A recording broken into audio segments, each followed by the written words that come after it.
Trump کی بیٹی اور داماد میرے ذاتی دوست تھے۔ زلفی کا عمران خان کی رہائی کے لیے واشنگٹن جانے کا اعلان۔ ٹرمپ کی ٹیم سے بھی رابطوں کا دعویٰ۔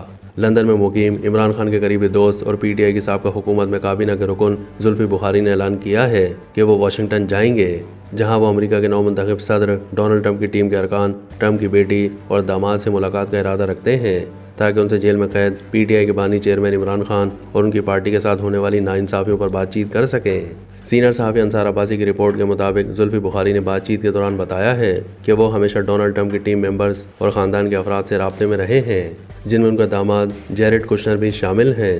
جب ان سے پوچھا گیا کہ کیا وہ عمران خان کی جیل سے رہائی کے حوالے سے ٹرمپ سے بات کا ارادہ رکھتے ہیں، تو زلفی بخاری نے جواب دیا کہ وہ واشنگٹن جانے سے پہلے اقتدار کی منتقلی کا انتظار کریں گے اور اس کے بعد واشنگٹن جا کر وہ انسانی حقوق کی خلاف ورزیوں، جمہوری اقدار کے خاتمے اور پاکستان میں قانون کی حکمرانی کی خرابی، بالخصوص عمران خان کے کیس پر توجہ مرکوز کرتے ہوئے مختلف مسائل پر بات چیت کرنے کا ارادہ رکھتے ہیں۔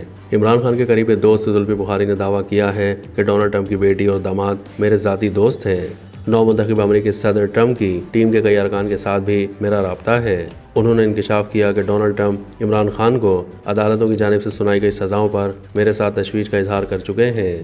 بین الاقوامی تعلقات پر عمران خان کے مشیر زلفی بخاری کے مطابق ٹرمپ کے دل میں عمران خان کے لیے نرم گوشہ ہے، ان میں دوستی ہے اور دونوں کے درمیان تعلق کو جوڑنے والے تجربات بھی مشترک ہیں۔ بالخصوص دونوں نے اپنی حکومت کے اختتام کے بعد جس قسم کے چیلنجز کا سامنا کیا ہے۔ امریکی صدارتی الیکشن میں ڈونلڈ ٹرمپ کی حالیہ کامیابی پر زلفی بخاری نے ایکس پر عمران خان اور پی ٹی آئی کی جانب سے نو منتخب امریکی صدر کو مبارکباد دی۔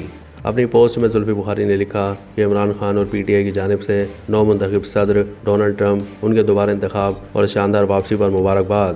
یہ زبردست مشکلات اور متعدد چیلنجوں کے خلاف کامیابی ہے۔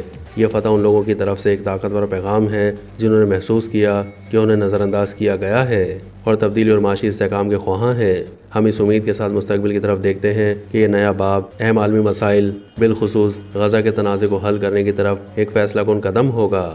خدا کرے کہ یہ اتحاد اور بہتری کا وقت ہو، ایک زیادہ پرامن اور خوشحال دنیا کی تعمیر کے لیے نفاق کا خاتمہ ہو۔ جمہوریت کو غالب دیکھ کر ہم میں سے باقی لوگوں کے لیے امید پیدا ہوتی ہے۔